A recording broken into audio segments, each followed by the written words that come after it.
Chaz Kangas here for Speak Minneapolis, and I am joined on a very special occasion, the recent 4K restoration and release of one of the most iconic and influential vampire films of the 90s, Razorblade Smile. It has not only arrived once again, but it is now available in a special loaded with features triple disc set, and I am joined by the person at the helm who brought this vision to life, the great Jake West. Jake, how are you doing today? Hello, Chaz. It's really great to be with you today, all the way from London. So, hi to you and all of your viewers. Oh, well, we're so glad you could join us here. And London, of course, played such an important part in not just Razorblade Smile, but as we can sort of see in the documentary that's on the disc, Vampires Forever, just a tremendous, tremendous watch. And with how much the film pulled from the local vampire scene of the late 90s. So, you mentioned in the doc about how the tremendous seeing it in 4K and essentially now looks how you originally envisioned it back in 1997, 1998. Prior to working on the 4K restoration, when was the last time that you had watched Razorblade Smile? The last time I'd watched Razorblade Smile um, in a cinema would have been probably back in 1998, maybe 1999, because we did a load of festivals as well. We did quite a few festival screenings before the main release, which was in Halloween of 1998. Mhm. And we played around the world. We went to Chicago, Vancouver, San Sebastian, in London, France, Gerard Mayer Festival, yeah, a load of places. So I got to see the film a lot at that time, and that's when it was being projected off 35mm film. And then, of course, I saw it on video when we did the original transfer to standard definition video, which was in 1998. And that's that broadcast master. That master was made for the VHS release. This film is so old; it was released on VHS, and then that same standard def master was used for the DVD release. That's the only video master that's ever existed until now, and I've gone back and scanned it in 4K. So yeah, I would say I probably last saw it around 98, 99. So well, all the way anyway. And but over the last few years doing this restoration, I've seen it again about 1,000 times. Yeah. Well, seeing the restoration now as someone who saw the film, my first time seeing it was around Christmas 2000. Oh wow, And okay, so, cool. so the fact that this release got announced, a quarter century later, right in the holiday season, just, makes it almost a Christmas movie for me personally. But, Oh, the gift that excellent. keeps on giving. I'm really pleased. It's good. It's a festive for somebody on that one. Yeah, no tradition like a new tradition. So, Yeah, stay home alone in your coffin. there you go. There you go. So, with seeing it now, like 25 years later, do you see, and granted, with as like a young filmmaker, like making it and like having it been that time to now watch it now in full, is there anything new that you find that you may have not realized you were saying with the film in the late 90s? Well, the biggest thing I found in terms of doing a 4K restoration is because we went back to the original 16mm negatives, and this film was shot on standard definition 16mm, which is it's not super 16, it's standard 16. So it's like just about sort of twice the size of 8mm. So it's actually quite a small negative. And the reason it was shot on standard 16 is because I could get a free camera from Arri Media in the UK because I became friends with John and Philip Cooper who ran it. So I managed to blag a free camera, but we could only get a free camera if we used the standard 16mm gate. So that dictated what stock we shot on. So we ended up shooting double perf standard 16. Whereas for this kind of movie, you would have ideally have done it super 16, which is a bigger negative area. But that's all. That's the only option we had, and that saved us thousands of pounds. So that's why we shot standard 16. But what was interesting going when we were scanning it in 4K, the amount of detail in the negative, even though it's this tiny negative, and it was actually scanned in 6K and down converted to 4K on a thing called an Arri XT film scanner, which is this huge machine, which is about £250,000 worth of machinery made by Arri, and it just every single detail. So when I was looking at it back, because I was used to seeing the video version of it or the blown up, sort of 35mm, which was always a bit muddy because it was about 3 or 4 generations down on certain shots because of the way that film is printed. You have a neg cut A B roll, then you have to make an interneg, an interpos, then you have to intercut all of the effect shots. So by the time it went to cinemas and the blow up, And having this the scan, which we originally did from print, it's about 3 or 4 generations down. So seeing it first generation off the original camera negatives, which I went back to, it's just the cleanest, and there's just detail in there which is amazing. In the odd place, there's a few things in the background sometimes where there's a shot in a hallway where we had a bunch of our kit piled up, which if you look really carefully, you can start. I hadn't noticed that before, so that was kind of funny. But yeah, I mean, just seeing it again was great because it meant I got a chance to be able to regrade it and bring it to the kind of modern day quality. And seeing that image in 4K, yeah, it was just really great. So it was lovely to bring it back to life. And in a way, this film is like a vampire in the sense that the film looks younger now than it did in 1998. The film, it looks more beautiful and youthful. Oh yeah, and timeless in that way now. Yeah, Yeah, it's yeah. interesting to hear you say that, and it was interesting to sit back and watch it because so I had the DVD for years, and among the contemporaries that you had in that era, like a lot of the indie horror, even with that, 4 generations removed DVD transfer, it looked phenomenal, like at the time, and just the stylistically and just the images from it, like it always stood out as one of the best looking ones there. So seeing now in 4K and it, being essentially that to a whole another level, it was just kind of one of those awe-inspiring moments, like just seeing Yeah. everything right I, there. I mean, it's lovely. I mean, this is one of the benefits of having shot it on film, even though it was a micro budget sort of production. It was only £20,000, which I don't know what that would be in dollars, probably about 30,000 at that time. It was nothing shooting a film on 16mm for that.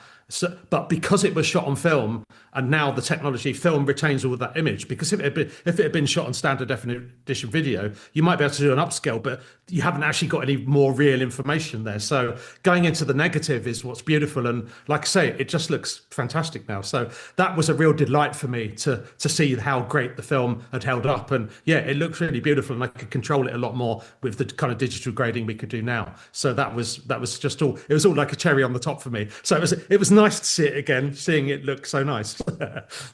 So, one thing that really stands out, I think, about Razor Blade Smile is it somehow manages to be both an amazing time capsule of the era, but also in terms of the story, in terms of how it reveals the vampire lore, is there is a level of like real, in true vampire sense, timelessness of it that it can be watched now and you realize, oh, because you've done such a great job with creating the environment, creating this world that just happened to be in a lot of ways the real world of 1996, 1997. So, was that something you deliberately set out to do when you were making Razorblade Smile? Well, the thing is when I was shooting the film in 1996 is when we actually shot the film. So got 2 years to get it like edited and everything completed, and then we got the money to get a release. So in 1996, yeah, I mean, and this my documentary, which is an extra on the Blu-ray release, shows you about the vampire scene in London, what it was like. So there were numerous kind of vampire groups for people who are just fans of vampires, whether it's vampire films, vampire literature, vampire cinema, a lot of dressing up. There was lots of bands around, like Cradle of Filth, and they were known as a vampire band, and there just seemed to be this exploding scene. And this is before Buffy the Vampire Slayer and any of those things which came along afterwards. This was happening in the early 90s. I mean, I became aware of the vampire groups and stuff in when I was at film school in around 1993, and that's when I first went along to some of their events. Me and my girlfriend, who did Dina Costello, she did all of the costumes in Razorblade Smile. And we went to one of the London Vampire Group's original vampire balls in around 1993. And it's the first time we had gone along to anything like that. And it was going into this sort of subterranean world where with all these people dressed up to the nines, really beautiful in all these great fashions, and, people looking from the Victorian era or from the future. And it was just incredible. So we got into that whole scene, and getting to know a lot of people on that scene meant that when we were doing the film, we could ask them to be part of it. So particularly, there's scenes in the film set in a bar called Transylvania, which was a bar around the corner from where we lived, which was literally just around the corner. And my girlfriend Dina, who did the costume, she actually got a job in there, so we got to know the people there. So we filmed in that place because it had coffin tables with sort of corpses in them, and everything was just, it was art directed. It would have cost a fortune to build a set like that. So we were just lucky. And in all those scenes, there's people from the London Vampire Group in those scenes. So that's kind of made it a time capsule. But when I was making the film, it was just like, these are the people I was hanging out with, people I knew. So it all happened to be happening at that time. Whereas if I was making that film now, that stuff isn't happening. So, at the time, I was making a film set in present day London. But if you watch it now, you're now watching a film which is a period film set in period accurate 90s London. Yeah. So I benefited from all of this crazy stuff that was just taking off at the time. That in mind, so one thing that you mentioned in the documentary, The Vampires Forever, is how in the early part, the cataloging of different classic vampire films and the ones that kind of deviated from like the rules of vampirism from Bram Stoker and what had been followed along in those films. So, was there anything by chance that you may have deviated from like what the local vampire scene was like, or is it all 100% period accurate? Oh, what, in terms of the 90s, or in terms Yeah, of in terms of the nights, in terms of just what the culture was like around there for the. Yeah, oh no, I mean the culture was like that. I mean, and let me explain. I mean, one of the things about the film which strikes people a lot when they saw it then, and probably even when they see it now, although this has now become much more common, certainly afterwards. But we were probably the first mainstream vampire film, or even UK type film, to properly use like designer rubber clothing as part of the costuming. And the reasoning behind that is that when I love vampire movies, and when you look at all the classic vampire films, whether it's Universal's, or the Hammer films and stuff like that, I always loved the vampire characters because they were always, more charismatic, and they were always better dressed, and they had a better aesthetic. So, vampires, they always wanted to wear the best clothing and the best materials, and what was the fashions of the day. So they would be wearing, the outrageous silk or satin or lace or anything like that. And I thought the equivalent of that in the 90s was there was an underground movement in the fetish scene, which rubber clothing was starting to become more and more popular. And there were a number of underground clubs like Skin 2 and Torture Garden, the Putsch, and all of the other clubs. And me and my girlfriend Dina, we were going to a lot of these clubs, and we got to know a lot of the people who were designing those clothes.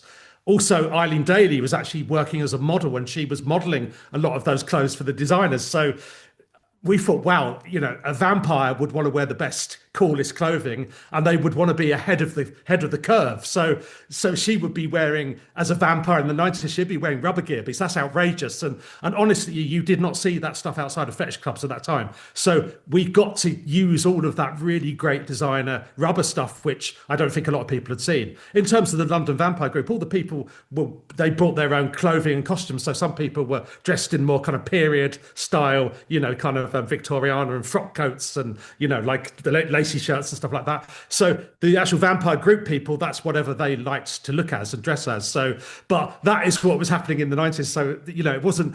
Those people did look like that normally. They weren't just doing it for the film. So that's the kind of difference, I think. But yeah, it's a load of fun, and like I say, that high impact rubber stuff then went on to influence quite a lot of other films after that. Yeah.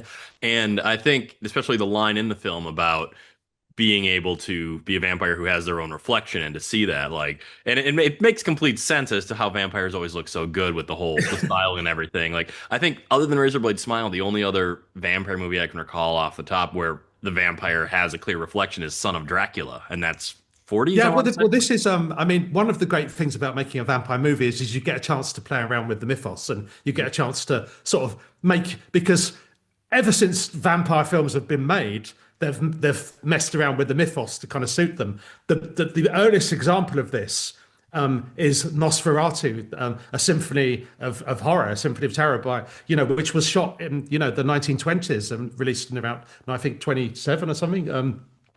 And that film is the one that invented the idea of sunlight affecting vampires. And because in the Bram Stoker novels, Dracula can walk around during the day. He's just not at full power, but he can actually, sunlight doesn't burn him up and he doesn't dissolve. So that notion, which was, sort of designed in the 1920s because they wanted to try and get because they were making a version of Dracula without paying any copyright. So, Nosferatu was supposed to have been destroyed, but fortunately it never did get. But because of that, we had that enduring myth of sunlight. Over the years, I've always liked the fact, well, thinking about the vampire myth, there was just a bunch of stuff which I always thought was really, really silly and really stupid. And one of the biggest ones was this whole thing about a reflection. Look, a vampire is made of flesh and blood, and they drink blood and they wear clothes. And so the idea that if they're being visible in the mirror, that they should really be invisible all the time, because so to me that just never made sense. And because vampires love looking great, when particularly with Lilith, I really wanted to have that little gag about, of course, she she probably would have killed herself if she didn't have her own reflection. That would have driven her mad. So we got a chance to play around with that, and playing around with the idea of mist and bats, and so we had a little playful kind of little rearrangement of some of the mythology around it. You have great ways to, thwart the ghost of Florence Stoker to make sure that, further beyond the grave, she can't come at you for. Yeah. But that always got me too, how like in Vampire, just the logic of if they're invisible, then how come like their clothing suddenly then becomes invisible if they're looking at well, the of course, mirror, it doesn't actually make sense. And also, if they're drinking blood, I mean, blood is real; it's not invisible. And so, I mean, I think there's a few films subsequently that started showing the clothes sometimes in a mirror, and not the vampire, which is kind of amusing. But vampires have got hair and stuff like that. I mean, I think the argument was supposed to be something about mirrors were made with a silver, and silver doesn't reflect something supernatural. But I always thought that sounded a bit pony. It's a bit like the hawthorn bush, being able to stop Dracula. There's a few things which myth-wise you just think, well, that just doesn't make sense, and it sounds like a load of bollocks. So we just thought we would just call it on some of those. Maybe like certain regional vampires, like, well, this works on ones who are from the South Hemisphere, and these the Northeast area vampires, their total weakness is that. So yeah. Well, obviously, I mean, in London at that time, maybe sunlight wasn't such a big problem because it wasn't that sunny. Right. Yeah. So if you were in the Nevada desert, maybe it would be a different thing. But then again, Nosferatu was in Germany, so that doesn't really hold water, does it? Some traveling therapist introduces exposure therapy to vampires. It just changes the whole game. Yeah. Seeing the Vampires Forever doc and having so much of this era preserved, and the video footage of it is tremendous, and being able to just see everyone who's, along with being extras in the vampire bar scene, people who were so a big part of this massive movement, and especially for it being such a counterculture to have like all this great documentation. How was it reconnecting and being able to get everyone together to make this documentary, or are they people just kind of stayed in touch with anyway for the past quarter century? Yeah, well, some people I'd stayed in touch with, but I hadn't really spoken to a lot of the people. Like certainly, like some of the crew people I knew closely because I went to film school and we've been friends for a lot longer. But with some of the actors, I hadn't seen them for many years, and even the composer I hadn't seen for quite a few years. So it was each person was a different kind of reunion. But with Eileen, I don't think I'd seen her since the mid noughties, because the last time I saw her, we recorded an audio commentary for the Anchor Bay release, which was probably around 2005 or something like that. So literally, I hadn't seen her for about 20 years. Which is mad, but subsequently to that, I've seen her. I actually saw her at the weekend, so I've now caught up with her a lot again, and we've kind of re-established that friendship. So she's such a great, crazy, wonderful ball of energy to hang around with, Eileen. So it's just a blast. But no, it was really lovely to catch up with people. Like one of the big things also is the Christopher Adamson, who plays Sir Severin Blake in the film, another vampire character. And he's like in Mean Machine. He's Mean Machine in the Judge Dredd film, the Stallone one, and he's in Pirates of the Caribbean and stuff like that. Fortunately, he got to come to our screening, our premiere of the our premiere of the Razorblade Smile 4K restoration was at Fright Fest in the West End. So Christopher Adamson came down to see that, but we didn't realize how ill he was. He actually had throat cancer, and subsequently to that, he died last year. So I managed to catch up with Chris for the last time, and we managed to film those last interview bits with him. So in a way, it's kind of reminds you, if you haven't seen somebody for 20, 25 years, you might want to give them a shout, because the people aren't going to be around all the time. So he made a big impact on my life, because he was in my short film Club Death, which is also on the disc, and he was also in my subsequent movie, Evil Aliens, which is on the wall behind me. There you go. So, Yep. but yeah, so he was a big actor in my life that I worked with from my early days working. So yeah, catching up with people, it means a lot, and it was so good to see everyone again. Sorry if I rambled a bit there, but Oh, hopefully no. you can cut it. And you mentioned Club Death being on the disc, and everything is on these series of discs. Like, it's tremendous. I was particularly tickled by seeing the old Sci-Fi Channel advertisements of the Yeah. screenings of it. So just there's so much jam-packed on here, and it also just looks tremendous too. And when you mention in the documentary about how the different and you hold the different releases of the film from like over the world over the years. So I'm curious, like with this, like with the slip cover and with the logo, did you have much of a hand in the this as well, and with the film's like visual physical releases over the years too? But over the years, obviously, the original, I mean, all of the original artworks, which you can't see at the moment, but I can send them to you if you want. I can send you a whole bunch of the original cinema artworks and stuff like that. So I was part of. I mean, we went on photo shoots with Eileen, and we filmed her as Lilith in different poses. And the original, all of the theatrical posters, which I'll send you and you can show, they were all. I had a hand in the design of all of that stuff. With the Severin release in the US, which you just held up, which is this one. Yeah. Hmm. This was designed by Severin and their team. They sent it to me for approvals and stuff like that. But it's always nice to see how somebody else might envisage the movie. So it was a way to sort of see what artistically they wanted to do with it. So I like collecting different editions from all around the world. I mean, like you mentioned on the extras, there's loads of different covers from different releases in different countries. And some of them use the same key artwork. Some of them are completely redesigned, like the Japanese one, which is amazing, and the French one and German. So it really depends on the territory. So, like I say, I like seeing the different variations, which is really nice. In terms of the UK release, we're doing the re-release in the UK on April the 20th, and I'm going with the classic kind of artwork, and we're doing a limited edition slipcover with an unused theatrical. It was an alternative theatrical poster that we didn't go with in the end, because we went with the one that we used. But it's a really great one of her in the blue rubber outfit, so with a sword. So that's going to be on the slipcover of the UK release. So there's all these different variations. So if people are real collectors, they can try and get the UK one as well. But like I say, I'll send you all of those so you can show some of those if you want to edit them in. Oh, I'd love to. That's Yeah. fantastic. So, and with seeing all these different versions and with how many of the different languages the film has been translated into, how has been the experience been for you as the director and creator of this, seeing your film brought with other voice actors doing the dubbing and the experience of watching that? Oh, I mean, it's just hilarious. I mean, of course, because I know the characters only because well, also I know the people, but I've always got their intonation in my head, and I know that. But so when I got sent the German version, and you've got German actors like having doing a dub track, and same with France, it's incredible. But I joke, that of course, Lilith's been around so long, she speaks fluent French, fluent Italian, fluent Japanese. So, but no, it's an absolute delight seeing your film sort of recontextualized in a different language, and just seeing that the choices that they made on the voice actors. But on the whole, they tended to try and find a voice actor with the same kind of tone, but then they push it in those languages, which kind of just makes it kind of quite joyful if you're the person who created it. So that's just really good fun. It's like being in some sort of alternative sort of dimension when you get to see your actor speaking in like German or something.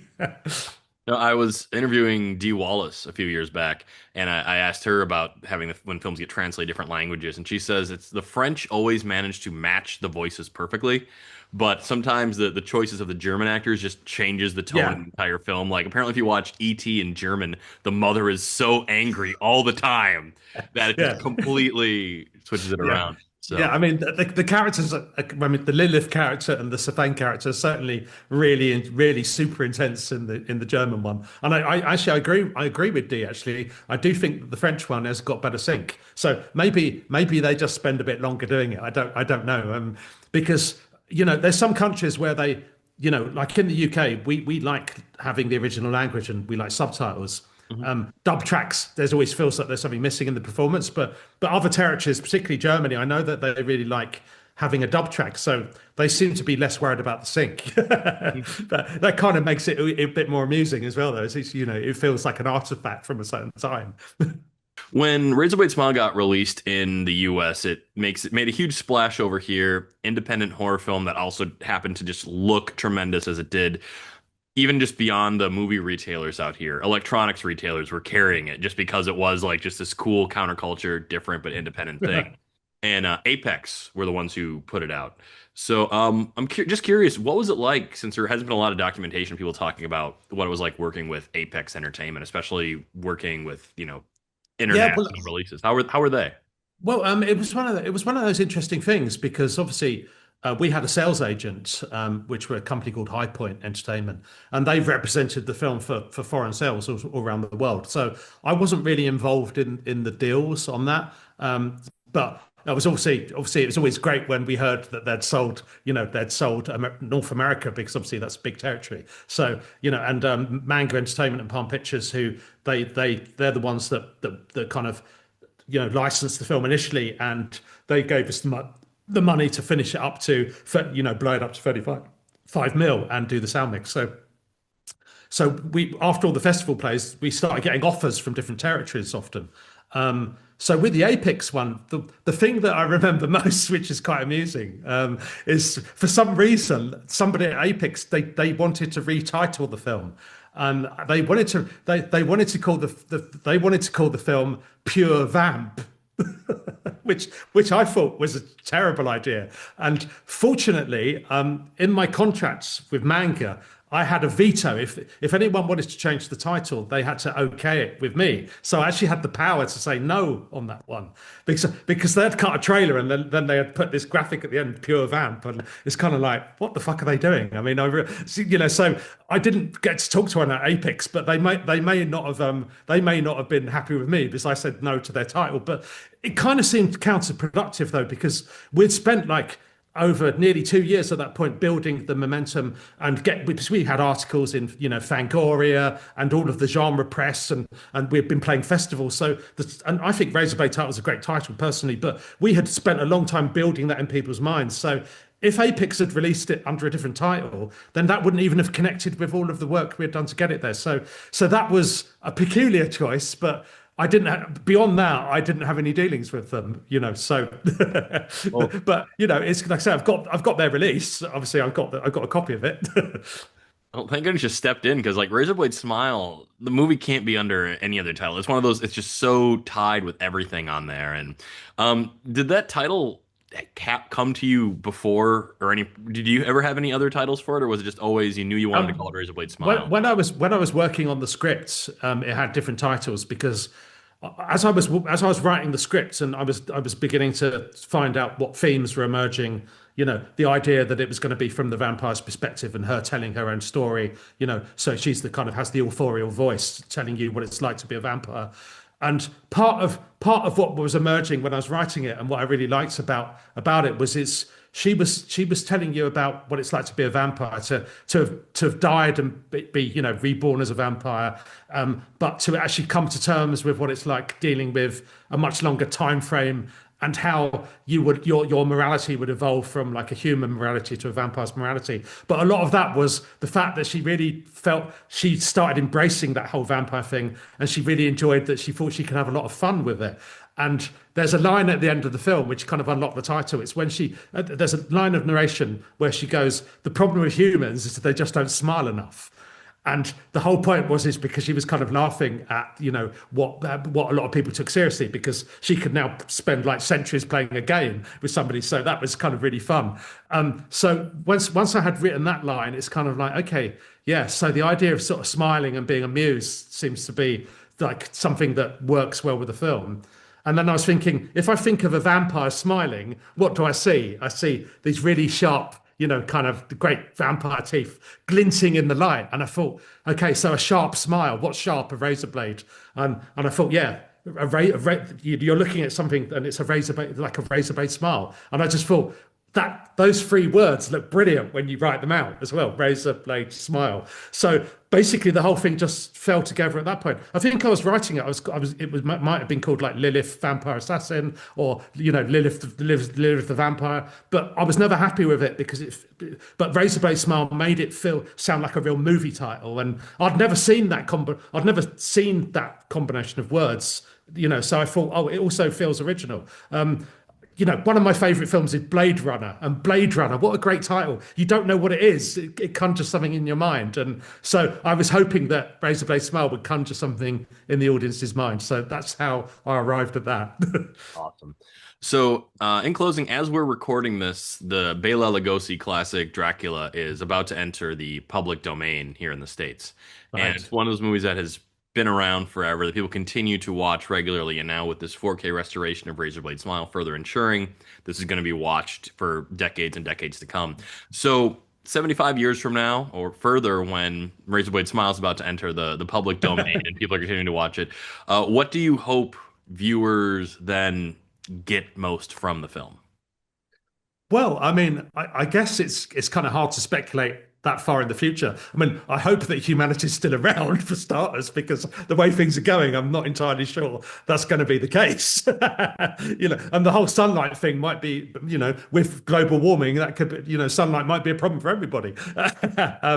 But yeah, in the future, if humanity's still here, I would like to think that they would get like a feeling of how exciting it was to be alive in 1990s London, and how exciting that scene was, and the vibrancy of that. And I think because of vampire films, because they kind of play around in time, and you have stuff set in the past and the present and things during the film, they have a timeless quality about them anyway. But because this is shot on film, it has that kind of very atmospheric film feeling, which is no longer with us, because it feels period because it's shot on 16mm film. Nowadays, everything is shot on, pretty much most things are shot on digital, or even if it's shot on film, it's very clean because everything's kind of scanned straight away, and the film stocks are a lot purer now. But I love the fact that they'll see maybe the kind of slightly imperfections and the kind of weird chemical process feeling, the kind of analog feeling, like the world in the 90s was still an analog world. It was transitioning to digital, but we weren't there.